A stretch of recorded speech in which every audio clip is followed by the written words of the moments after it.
आज फिर से मुझे देखने के लिए कुछ लोग आए थे और हमेशा की तरह मुझे पसंद भी कर गए थे। मगर मुझे विश्वास था कि इस बार भी मेरा रिश्ता पक्का नहीं हो पाएगा। और जैसा मैंने सोचा था, बिल्कुल वैसा ही हुआ। मेरी दादी ने शाम को लड़के वालों को फोन करके माफी मांग ली थी। ये बात मुझे बहुत परेशान करती थी कि आखिर मेरी दादी मेरी शादी क्यों नहीं होने देना चाहती थी। मुझे उनके प्यार पर कोई शक नहीं था, क्योंकि मेरी माँ के मरने के बाद एक दादी ही थी जिन्होंने मुझे माँ का प्यार दिया। वो मेरी दोस्त भी थी और मेरी माँ भी थी। यूँ मानो सब कुछ थी वो मेरे लिए। मुझसे बहुत प्यार करती थी, इसलिए मैं कभी भी दादी पर शक नहीं करना चाहती थी। मेरी सहेलियां अक्सर मुझे कहा करती थी कि तुम अपने बाप के घर ही बैठी बैठी बूढ़ी हो जाओगी, मगर तुम्हारी दादी तुम्हारा रिश्ता नहीं होने देंगी, क्योंकि शायद उन्हें अकेलेपन से डर लगता है। इस भरी दुनिया में तुम ही उनका एक अकेला सहारा हो। अगर वो तुम्हारी शादी कर देंगी तो फिर वो अकेली रह जाएंगी, इसीलिए वो तुम्हारी शादी नहीं होने देना चाहती। मैं अपने दोस्तों की बात सुनकर हंस देती थी और कहती थी कि ऐसा कुछ भी नहीं है, जैसा कि तुम सब समझ रही हो।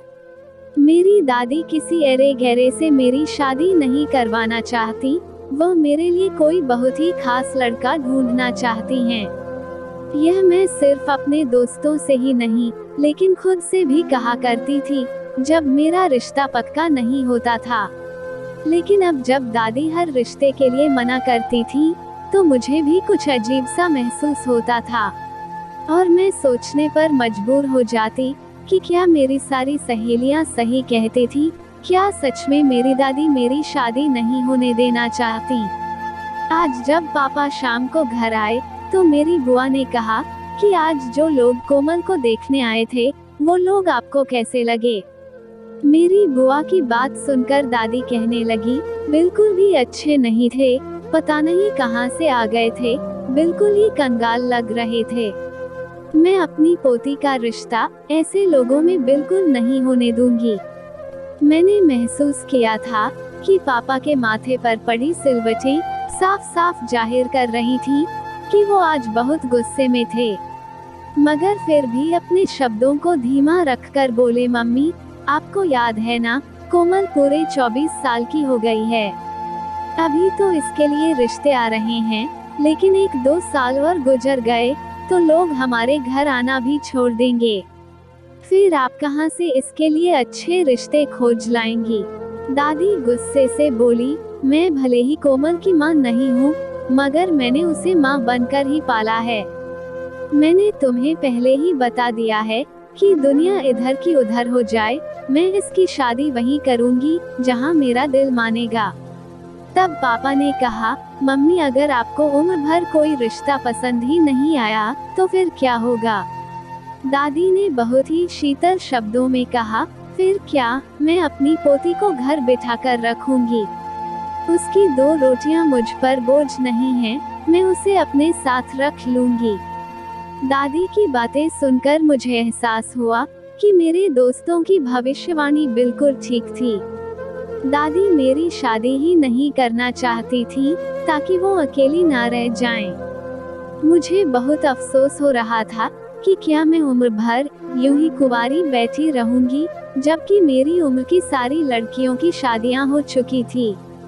मैं अपने कमरे में आ गई और अपनी माँ की तस्वीर को देखने लगी। आज मुझे मेरी माँ की बहुत याद आ रही थी। अगर आज वो जिंदा होती तो मुझे ये सब नहीं सहना पड़ता। इस बात को जब 3 दिन गुजर चुके थे, तब दादी मेरे पास आई और कहने लगी, कोमल बेटा, तुम तैयार हो जाओ, तुम्हें लड़के वाले देखने आ रहे हैं। मैंने ना में सिर हिला दिया और कहा, नहीं दादी, मुझे अब तैयार नहीं होना है। आपको कौन सा लड़के वाले पसंद आते हैं जो मैं बेकार में तैयार होकर बैठ जाऊं। मुझे पता है कि आपने इस बार भी मना ही कर देना है। मेरी बात सुनकर मेरी दादी थोड़ी सी मुस्कुराई और कहने लगी, हो सकता है ये लोग बिल्कुल वैसे ही हों जैसे मैं तुम्हारे लिए चाहती हूँ। इसलिए तैयार हो जाओ और अपने दिल में मेरे लिए कोई भी बुरे ख्याल मत आने देना। दादी की बात सुनकर मैं चुप हो गई, लेकिन मुझे विश्वास था कि इस बार भी दादी मना कर देंगी।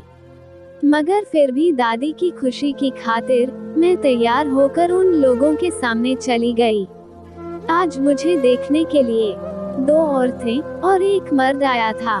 दोनों औरतें मुझे देखकर बहुत खुश हुई और कहने लगी कि हमें तो कोमल बहुत ही पसंद है। एक ने तो जल्दी से अपने पर्स से 1000 रुपए निकाले और मेरे हाथ पर शगुन के तौर पर रख दिए। मैं उस औरत की इतनी जल्दबाजी देखकर दंग रह गई थी। मैंने दादी की तरफ सवालिया नजरों से देखा तो उनके चेहरे पर मुस्कुराहट थी और उन्होंने मुझे वो पैसे रख लेने का इशारा किया। मैं वो शगुन लेकर किचन में आ गई और मेरे दिल की धड़कनें बहुत तेज हो चुकी थी। क्या सच में दादी ने मेरे लिए रिश्ता पसंद कर लिया था? ये सोचकर मुझे खुशी तो हो रही थी, लेकिन मैं दादी पर अभी भी विश्वास नहीं कर पा रही थी। वो किसी भी पल अपना फैसला बदल सकती थी। वो लोग वापस जा चुके थे और जब पापा शाम को घर लौटे तो दादी ने उन्हें गले लगा लिया और बोली, बहुत बहुत मुबारक हो पवन, मैंने कोमल के लिए लड़का पसंद कर लिया है। पापा ने मेरी तरफ मुस्कुराकर देखा, फिर कहने लगे, अच्छा मम्मी ये तो बताएं कि उन लोगों में ऐसी क्या बात थी जो आप ये रिश्ते के लिए मान गईं? दादी कहने लगी, वो लोग इस शहर के बहुत बड़े और अमीर लोग हैं। ये सुनकर तो पापा के चेहरे का रंग ही उड़ गया और उनकी आंखों में मैंने बेचैनी देखी थी। वो आशंका से बोले, मम्मी मगर ये सब, इसके आगे पापा कुछ बोलते उसके पहले ही दादी ने पापा के मुंह पर हाथ रख दिया और कहने लगी, मुझे मालूम है कि मैंने क्या किया है। मुझे 100% विश्वास था कि एक दिन मेरी बच्ची के लिए बहुत ही अच्छा रिश्ता आएगा और देख लो मेरी भविष्यवाणी सही साबित हुई।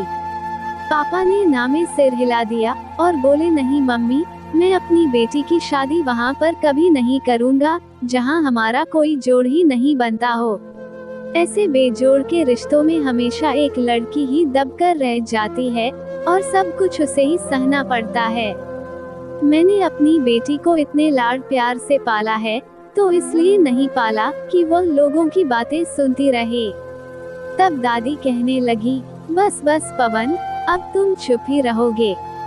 मैंने कोमल का रिश्ता तय कर दिया है। बस मैंने उसे माँ बनकर पाला है तो मेरा इतना तो हक बनता है ना। पापा चुप तो हो गए थे, मगर उनके चेहरे से पता चल रहा था कि वो खुश नहीं थे। मैं भी यह सोचकर हैरान हो रही थी कि क्या दादी ने मेरा रिश्ता सिर्फ इसलिए कर दिया था क्योंकि वो लोग बहुत अमीर थे। मेरी दादी तो बहुत ही संतोषजनक थी, हमेशा गरीबी में ही जिंदगी गुजारी थी, मगर कभी उर्फ तक नहीं किया था। लेकिन मेरे लिए जितने भी मिडिल क्लास के रिश्ते आए थे, दादी ने सबको ठुकरा दिया था। मगर आज जब एक ऊंचे और बड़े घराने से रिश्ता आया तो उन्होंने फौरन हाँ कह दिया। रात हुई तब पापा मेरे कमरे में आए और मुझसे कहने लगे, कोमल, तुम्हारी दादी ने जो तुम्हारे लिए रिश्ता पसंद किया है उसके बारे में तुम्हारी क्या राय है? मैंने कहा, पापा, मुझे कुछ भी मालूम नहीं है कि वो लोग कैसे हैं, लड़का कैसा है, क्या करता है। बस दादी ने हाँ कह दिया तो मेरे लिए इतना ही काफी है।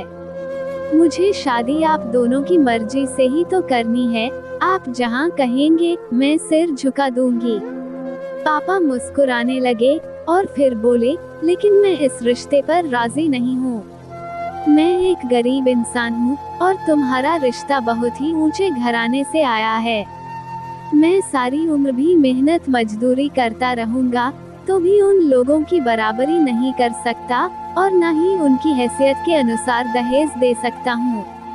उन लोगों का पूरे शहर में एक नाम है और एक रुतबा है। मुझे इस बात का डर है कि तुम्हें उम्र भर उन लोगों के ताने ना सुनने पड़े। इसलिए मैं चाहता हूँ कि तुम्हारा रिश्ता हम जैसे लोगों में ही हो तो अच्छा होगा। मैंने उनसे कहा, पापा, यह बातें तो आप दादी के साथ ही डिस्कस कर लें। मैंने तो पहले ही कह दिया है कि आप दोनों मुझे जहाँ कहेंगे मैं वहीं शादी कर लूंगी। पापा ने मेरे सिर पर हाथ फेरा और फिर कमरे से बाहर चले गए।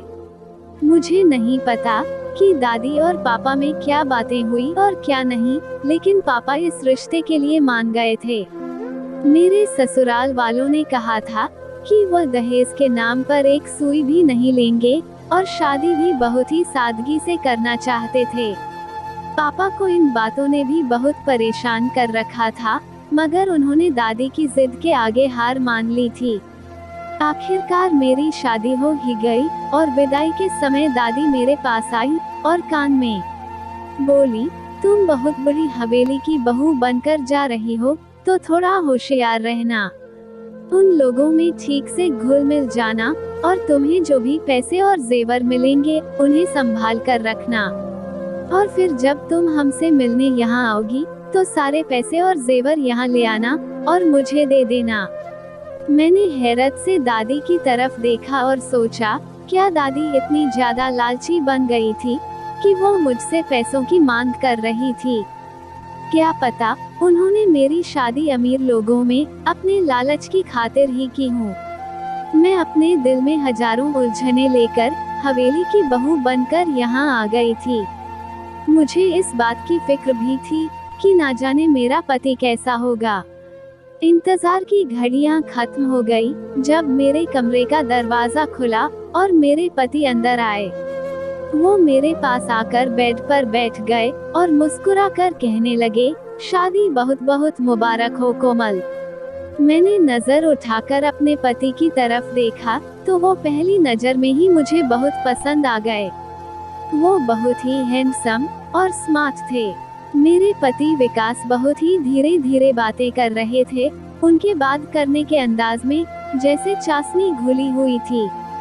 जी तो चाह रहा था कि वो बोलते रहें और मैं सुनती रहूं। मैंने भगवान का शुक्रिया अदा किया कि वो बाकी अमीरों जैसे नहीं थे, जिनके नाक पर हमेशा गुस्सा और नेचर में हमेशा घमंड भरा रहता है। मैंने तो सुना था कि ये अमीर लोग बहुत ही सख्त मिजाज के होते हैं, लेकिन विकास ऐसे बिल्कुल भी नहीं थे।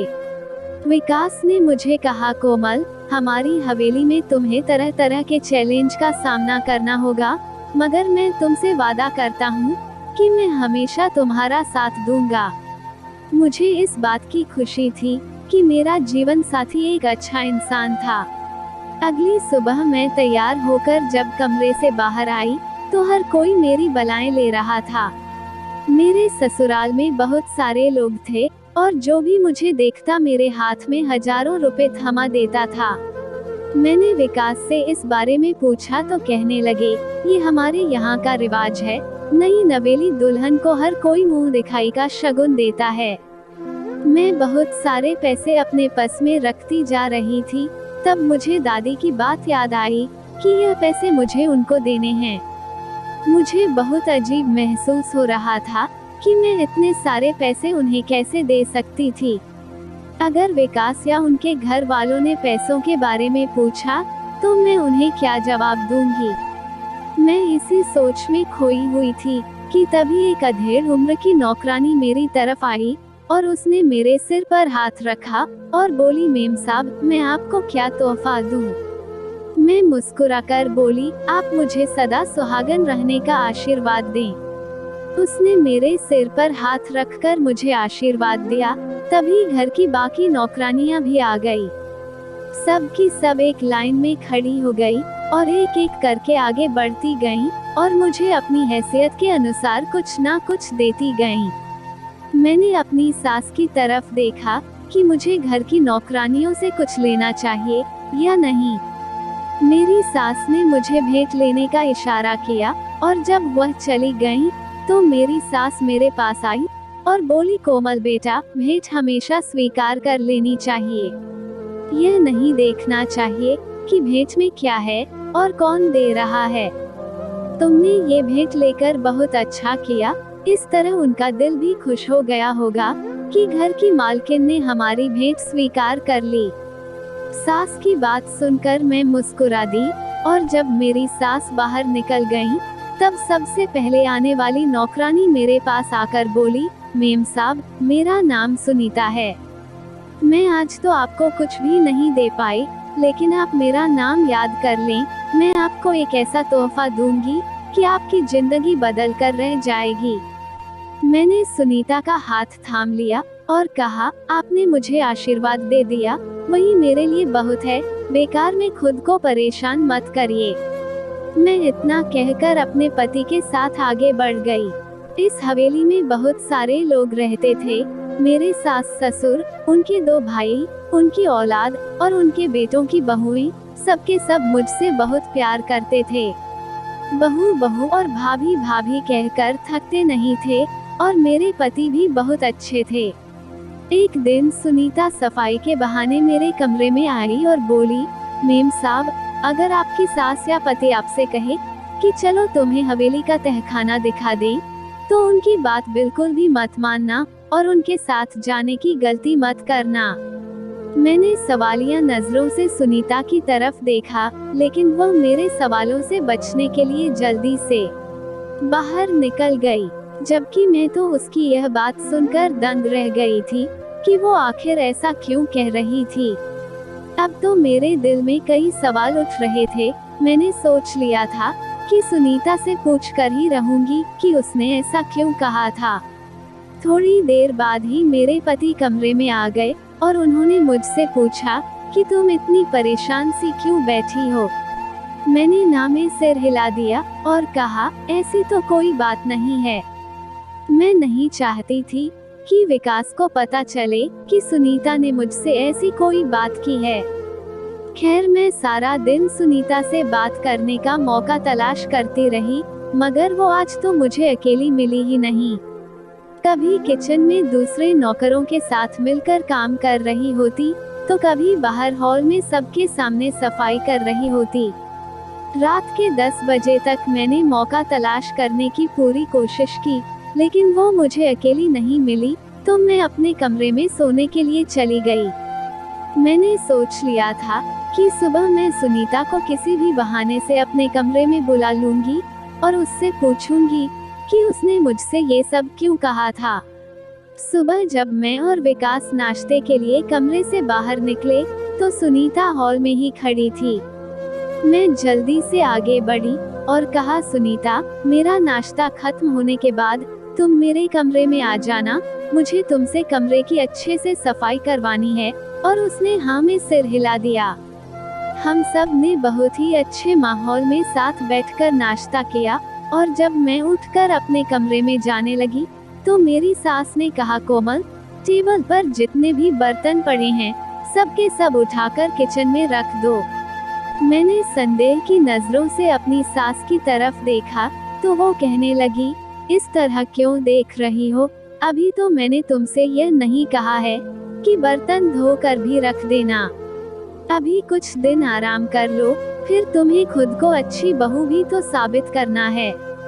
विकास ने तुरंत ही कहा, मम्मी, मैंने दूसरी भाभियों को तो घर के काम करते हुए कभी नहीं देखा, तो फिर मेरी पत्नी क्यों घर के काम करें? मेरी सास के चेहरे पर एक अजीब सी मुस्कुराहट फैल गई और वो कहने लगी, तुम्हारी भाभियां बहुत ही अच्छे घरों से आई हैं, जबकि तुम अच्छी तरह से जानते हो कि तुम्हारी पत्नी का बैकग्राउंड कैसा है। ऐसी लड़कियों को काम करने की आदत होती है, अगर काम ना हो तो वो बोर हो जाती हैं और फिर अपने मौज मस्ती के लिए घर में फूट डलवा देती हैं। मैंने अजीब नजरों से अपनी सास की तरफ देखा, क्योंकि मुझे उनसे ऐसी बातों की उम्मीद नहीं थी। उन्होंने सब घर वालों के सामने मुझे बेइज्जत कर दिया था और मैंने बड़ी मुश्किल से अपने आंसू रोके थे। मैं टेबल से बर्तन उठाकर किचन में रखने चली गई और जब मैं इस काम से फ्री हुई, तो अपने कमरे में जाकर बैठ गई। थोड़ी देर बाद ही वहाँ पर सुनीता भी आ गई और आज उसके हाथ में एक लिफाफा था। उसने वो लिफाफा मुझे थमा दिया और कहा, मेम साहब, मैंने आपसे कहा था ना कि आपको मुंह दिखाई का तोहफा जरूर दूंगी। ये रहा मेरी तरफ से एक छोटा सा तोहफा। अभी तो मैं उस लिफाफे को उलट पुलट कर देख ही रही थी कि मेरे कमरे का दरवाजा खुला और मेरी सास बहुत ही तेजी से मेरे कमरे में आ गईं। और जब मेरी सास ने मेरे हाथ में सुनीता का दिया हुआ लिफाफा देखा, तो उन्होंने डर के मारे मेरे हाथों से वो लिफाफा ले लिया और कहने लगी, ये पैसे मैं गरीबों में दे दूंगी। फिर सुनीता की तरफ देखा और उससे पूछा, इस लिफाफे में पैसे ही है ना? सुनीता बहुत ज्यादा डर गई और उसने कहा, जी बड़ी मेम साहब, पैसे ही हैं। इतनी देर में विकास भी कमरे में आ गए थे। मेरी सास ने तुरंत ही मेरे पति को इशारा किया, तो वो जल्दी ही मुझे कमरे से बाहर ले गए। ये सब इतनी जल्दी में हो गया कि मैं कुछ समझ ही नहीं पाई, और अगले दिन से वो नौकरानी सुनीता भी गायब हो गई थी। मेरी सास ने यह बात दोपहर के खाने पर बताई थी कि सुनीता कुछ दिन की छुट्टी पर अपने गांव गई है, इसलिए तब तक उसकी सारी ड्यूटी मुझे संभालनी होगी। मैंने हैरत भरी नजरों से अपनी सास की तरफ देखा और दिल ही दिल में सोचा कि सुनीता को भी अभी ही जाना था अपने गांव। मुझ पर घर के इतने काम आ पड़े थे कि मैंने सुनीता के इस तरह से अचानक गायब हो जाने को भी नजरअंदाज कर दिया था। मैं अब बहुत ज्यादा उदास रहने लगी थी, क्योंकि घर की दूसरी बहुएं तो उठकर पानी तक नहीं पीती थी, जबकि मुझे नौकरों के साथ किचन में काम करना पड़ता था। हवेली में बहुत सारे लोग थे, तो काम भी बहुत होता था, और इतना काम करने की मुझे आदत भी नहीं थी। दादी ने तो मुझे राजकुमारी बनाकर रखा हुआ था।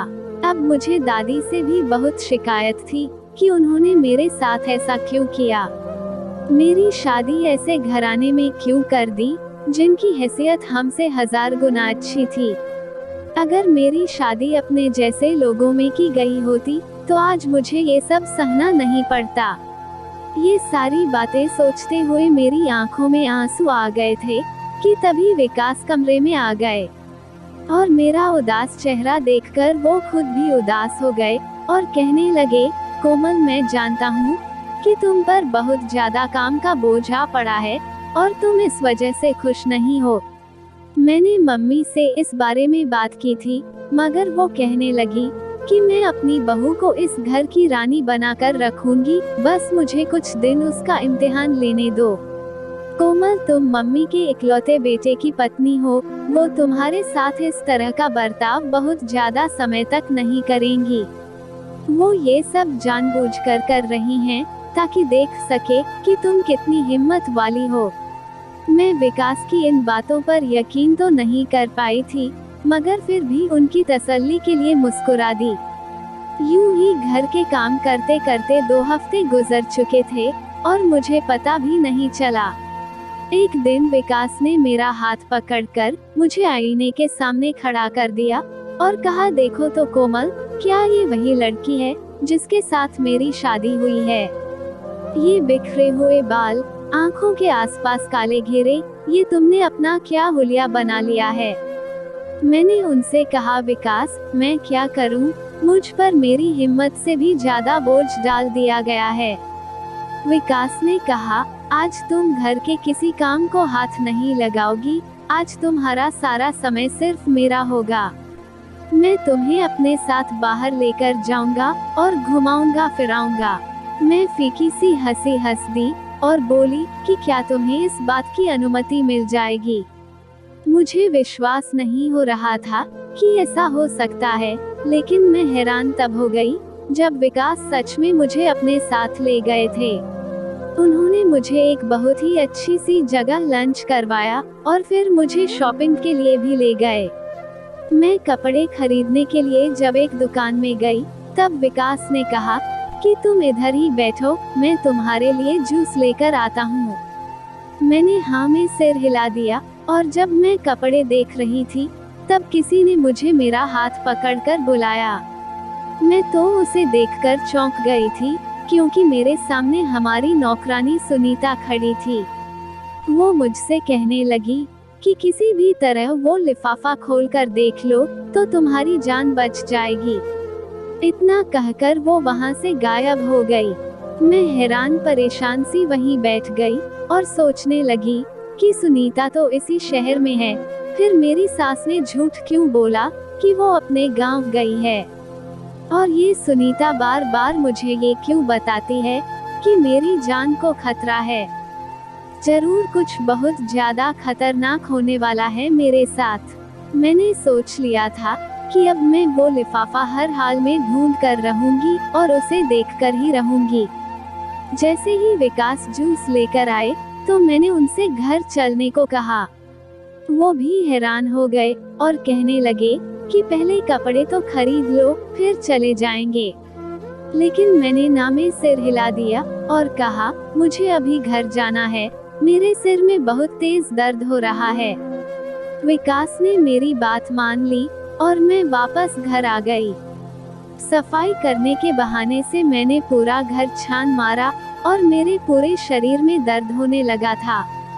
थकान की वजह से मैं थक कर चूर हो चुकी थी, लेकिन मैंने हिम्मत नहीं हारी। और फिर बहुत कोशिशों के बाद वो लिफाफा मुझे मेरी सास के बेड के गद्दे के नीचे से मिल ही गया। मैं उस लिफाफे को छुपाकर अपने कमरे में ले आई और कमरे को अंदर से बंद कर लिया। मैंने जैसे ही लिफाफा खोला तो मेरे सिर पर आसमान टूट पड़ा, क्योंकि उस लिफाफे में बहुत सारी ऐसी चीजें थी जिन्होंने मुझे अंदर से हिला कर रख दिया था। उस लिफाफे में मेरे पापा और नौकरानी सुनीता की शादी की कुछ तस्वीरें थी, जिसे देखकर मैं दंग रह गई थी। क्या सुनीता मेरी माँ है? फिर मुझसे झूठ क्यों बोला गया था कि मेरी माँ की मौत हो चुकी है? मैंने जल्दी जल्दी बाकी सारी चीजें भी देखना शुरू कर दी। उस लिफाफे में सुनीता और मेरे पापा की शादी के कुछ पेपर्स भी थे, जिनमें साफ दिखाई दे रहा था कि मेरे पापा की शादी सुनीता से ही हुई थी। लेकिन जब मेरी नजर उस एक लाइन पर पड़ी तो मेरी आंखें फटी की फटी रह गई, जहां पर सुनीता के पिता का नाम लिखा हुआ था, राजदीप सिन्हा। राजदीप तो विकास के दादा का नाम था, तो क्या सुनीता विकास की बुआ थी? और अगर सुनीता विकास की बुआ और मेरी माँ थी, तो इसका साफ मतलब था कि मेरे पति विकास मेरे मामा के लड़के थे। मेरे सिर पर तो आसमान गिर पड़ा था और मुझे कुछ भी समझ नहीं आ रहा था कि तभी विकास अंदर कमरे में आ गए। मुझे इस तरह हैरान परेशान बैठे देखकर वो भी बेचैन हो गए थे। विकास मेरे पास आकर बैठ गए और कहने लगे, क्या बात है कोमल, तुम इतनी परेशान क्यों हो? मैंने उनसे कहा, विकास, ये सब क्या है और आप मुझसे शादी कैसे कर सकते हैं? क्या आपको सच्चाई का पता नहीं था कि आप मेरे मामा के बेटे हैं? ये सुनते ही विकास गुस्से से मेरी ओर देखने लगे और कहा, कोमल, ये तुम कैसी बातें कर रही हो? मैंने सारे पेपर्स विकास के सामने रख दिए। सारे पेपर देखने के बाद विकास की भी आंखें फटी की फटी रह गई थी। थोड़ी देर बाद विकास ने मुझे समझाया, कोमल, तुम परेशान मत हो, मैं सारी सच्चाई जानकर रहूंगा। लेकिन सच्चाई जानने से पहले हमें कोई भी कदम नहीं उठाना चाहिए। विकास ने मुझे बहुत देर तक समझाया और उनके बहुत समझाने के बाद मैं मान गई थी। मुझे तसल्ली हो गई थी कि विकास मेरे साथ थे। शाम के लगभग 7 बजे मेरे दरवाजे पर दस्तक हुई और जब मैंने दरवाजा खोला तो मेरी सास मेरे सामने खड़ी थी। मेरी सास मुझे कहने लगी, बहू, चलो तुम्हें इस हवेली का तहखाना भी दिखा दूं। वैसे तो तुम घर के चप्पे चप्पे को जान चुकी हो, लेकिन मैंने सोचा कि आज हवेली का तहखाना भी तुम्हें दिखा दूं। मेरे दिमाग में अचानक खतरे की घंटियां बजने लगी, जब मुझे सुनीता की तहखाने वाली बात याद आने लगी थी। मैंने अपनी सास से कहा कि आप चलें, मैं अभी आती हूँ। मैंने जल्दी से मोबाइल उठाया और विकास को मैसेज कर दिया कि आपकी माँ मुझे तहखाना दिखाने ले जा रही हैं। अगर मैं आपको घर में ना दिखूं, तो आप मुझे तहखाने में आकर ढूंढना, क्योंकि मुझे लग रहा है कि कुछ अनहोनी होने वाली है। विकास को मैसेज करके मैं जल्दी से बाहर निकल गई और मेरी सास मुझे नीचे तहखाने में ले गई। और फिर वही हुआ जिसका डर था। मेरी सास ने मुझे एक कमरे की तरफ धकेल दिया और फिर बाहर से दरवाजा बंद कर दिया। कमरे में कोई बल्ब या खिड़की कुछ भी नहीं था। चारों ओर अंधेरा ही अंधेरा था, इसलिए मैं डर के मारे थर-थर कांप रही थी। समय यूं ही गुजरता जा रहा था और अंधेरा भी गहरा होता जा रहा था। बहुत देर बाद किसी ने दरवाजे को खोल दिया। मैंने देखा तो सामने विकास खड़े थे और उनको देखकर मेरी जान में जान आ गई। उन्होंने मेरा हाथ पकड़ा और मुझे अपने साथ हवेली में ले गए। हॉल में सब लोग जमा थे। तभी सबके सामने विकास ने कहा, मम्मी, मेरी पत्नी नीचे तहखाने में बंद थी, उसको वहाँ किसने बंद किया था? आप तो कह रही थी कि कोमल घर से भाग गई है अपने आशिक के साथ। आपने मुझसे इतना बड़ा झूठ क्यों बोला? विकास की बात सुनकर मेरी सास बहुत ज्यादा घबरा गई और कहने लगी, ये लड़की तो भागने ही वाली थी। मुझे उसके प्लान के बारे में पहले ही पता चल गया था, इसीलिए मैंने बदनामी के डर से इसे तहखाने में बंद कर दिया था। अपनी माँ की बात सुनकर विकास गुस्से से जोर से चिल्लाए और कहा, झूठ बोल रही हैं आप।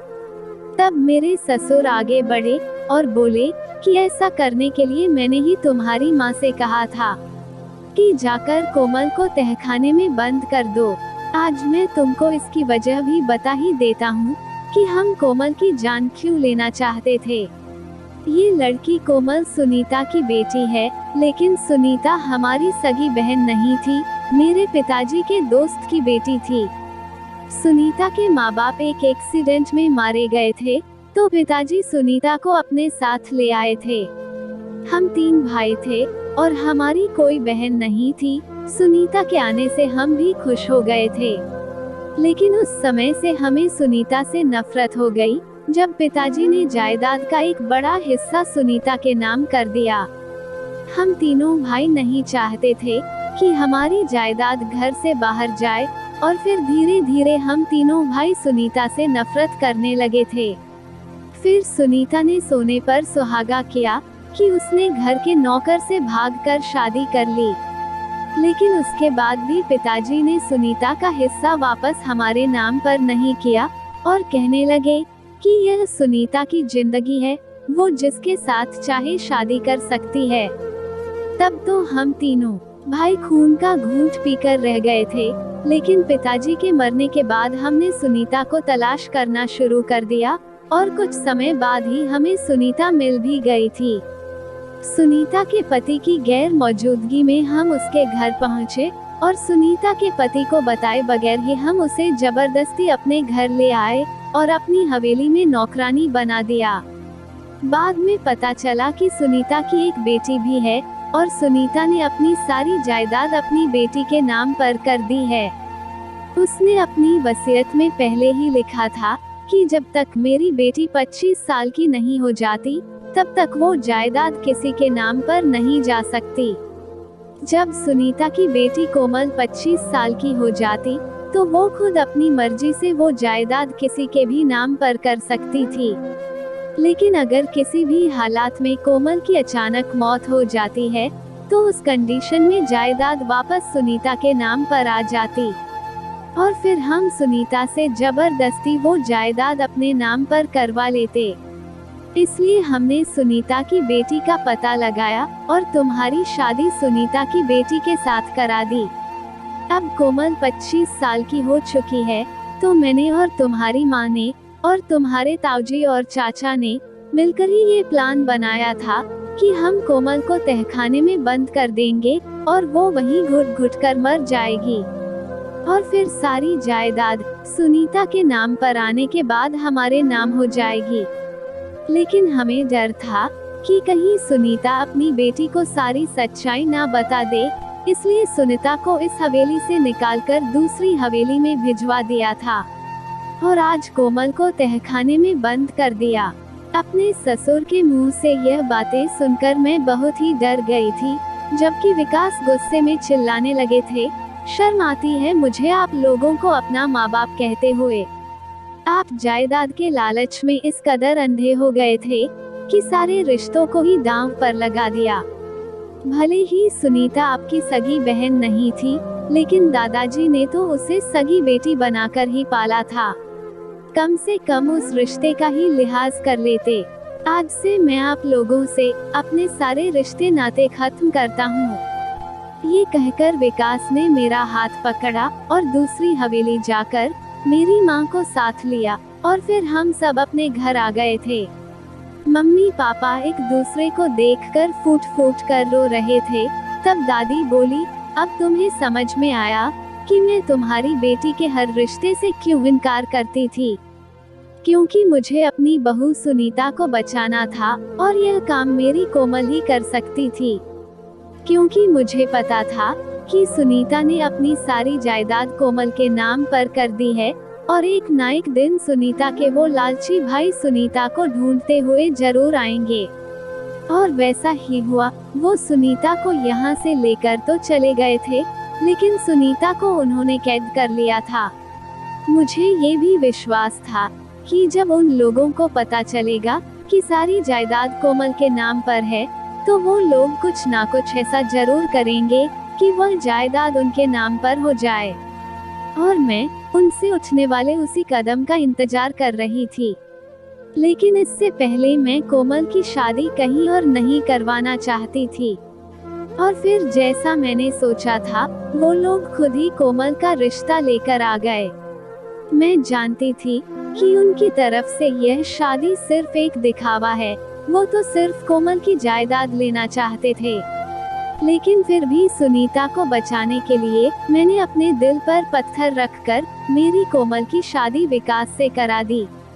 हे भगवान, ये दादी भी ना, उनको ये कौन बताता कि बहू को ढूंढते ढूंढते वो अपनी पोती से भी हाथ धोने वाली थी। शायद भगवान ने जो किया अच्छा ही किया था। विकास ने अपने माँ बाप से रिश्ता खत्म कर लिया था और अब हम सब एक ही घर में खुशी से रहते हैं। जय श्री राम। दोस्तों, उम्मीद करती हूँ कि आपको हमारी कहानी पसंद आई होगी। कहानी अच्छी लगी हो तो वीडियो को एक लाइक जरूर करें। और अगर आप चैनल पर नए हैं और अभी तक आपने चैनल को सब्सक्राइब नहीं किया है, तो जल्दी से चैनल को सब्सक्राइब कर लीजिए और बेल नोटिफिकेशन को ऑन कर लें, ताकि आपको हमारी कहानी का अपडेट सबसे पहले मिलता रहे। कहानी को अंत तक पढ़ने के लिए आपका बहुत बहुत धन्यवाद। राधे राधे।